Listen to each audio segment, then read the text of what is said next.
Hi guys, Literary Prepper here with you again.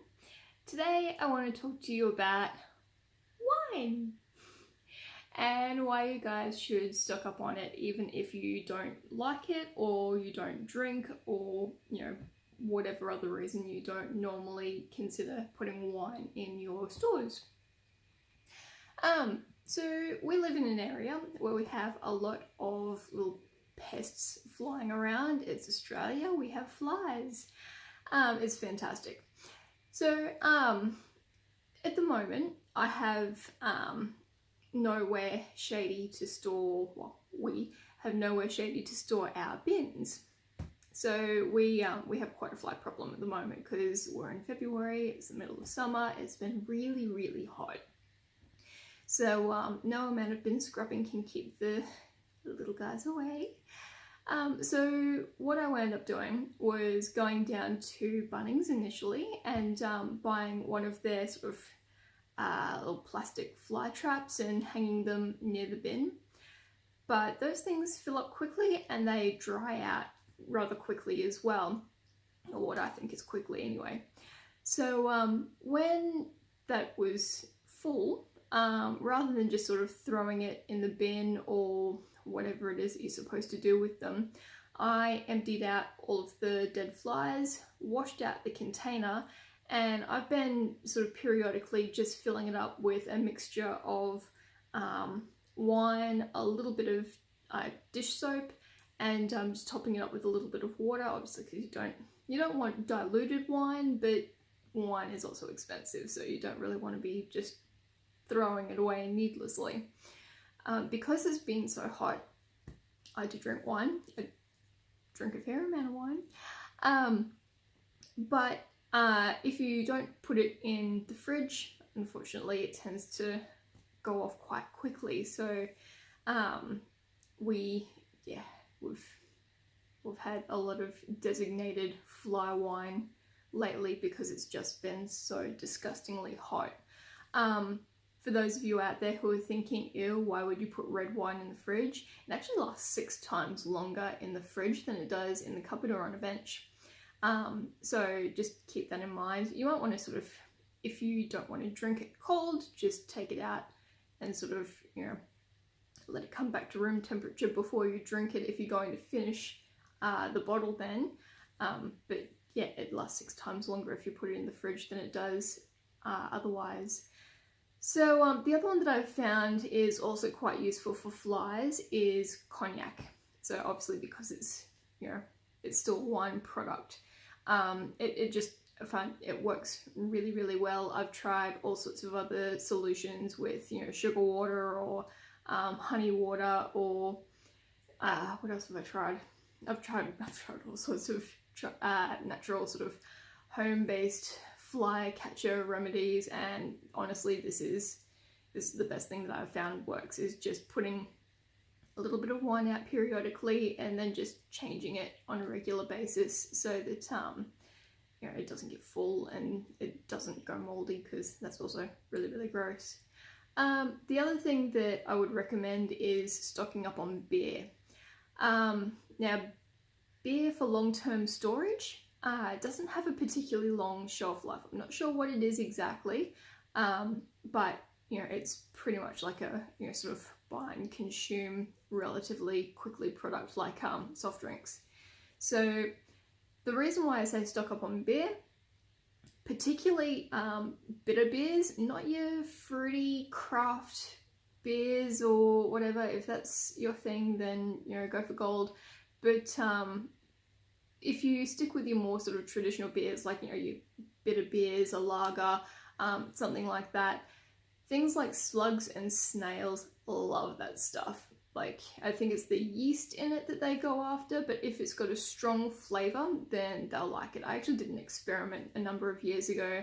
I bought, what did I buy? I bought a can of Budweiser, and I got some VB, and I think the other one was like a Corona or something, and the VB one, hands down. I didn't catch anything over, I think it was a 2 or 3 day period. With the Budweiser, that was an absolute dud.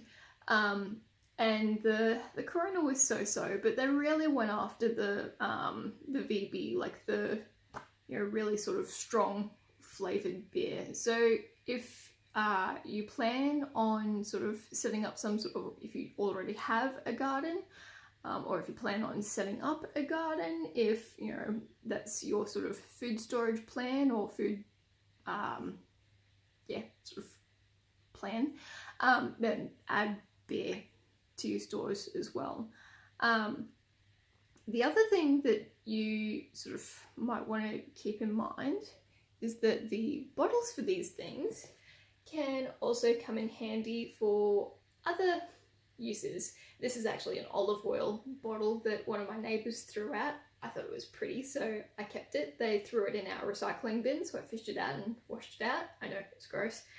At the moment I've got gel beads in here. When I sort of decided to put a plant in this, my mum had just bought some, and she thought they were really cool for decoration, so I thought I'd give them a go. But this is a devil's ivy. I think it's also called marble queen. Really good indoor plant, really good office plant. These things, as long as they get some kind of light, they're practically impossible to kill, and they propagate really easily. So if you have one vine, then after a period of time, this little guy is 1 year old. After a period of time, you literally just sort of snap the plant off where you see a root, and just dump it in another bottle or a glass of water or something, and it will just continue to grow and develop another plant. They're fantastic. So really good oxygenators, really good for avoiding, what do they call it? Is it, can't remember what they call it. It's like a, basically like when the air in the building, I think they call it I can't remember. Anyway, probably should have looked that up beforehand, whatever. Anyway, so as long as you're doing things like that, now without the decorative little beads, this then becomes a another water vessel that you can have around your home or your office. So rather than just having like boxes and boxes, or bottles and what other water containers you have sort of stashed around taking up space, think about doing decorative things. You wouldn't want to drink straight out of like a flower vase or a bottle that has a plant growing in it. But if you guys also have, and you should have, some sort of water filtration, if you guys have these all around your home and your office, then all you've got to do is 86 the plant and filter the water, and there you go, you've got extra drinking water. Every little inch of space counts, especially if you don't have a separate storage area or a garden shed or a big garage or something, which a lot of us don't these days. They're trying to squeeze us into smaller and smaller spaces to try to cram us in like sardines. I don't think that's an accident. So every inch of space counts. So yeah, my points for today: stock up on wine, because you can use it for trade, you can use it to get rid of flies and things. Flies carry a lot of diseases, guys, just remember that. Pest control in an emergency situation is really up there with priorities. Beer, again, you just have to sort of understand that unless you have a frequent sort of rotation that you're willing to go through, it's not going to be drinkable after a certain period of time. Just check the use by date on the box or the bottles or whatever it is that you wind up buying, but definitely keep some reserved for garden pests like your slugs and your snails. And remember to keep those bottles and think about growing things like vines. Ivies are really hardy and they're really easy to propagate. They're ornamental. No one is going to look at all of the plants that you have around and think, oh, that person's a prepper, I'm going to knock over their house when, you know, something happens. They're going to think, oh, that person really likes having plants around the place, isn't that pretty? So inconspicuous and useful, and remember to get yourself some kind of water filtration system. For now, that's me, and I'll see you guys next time.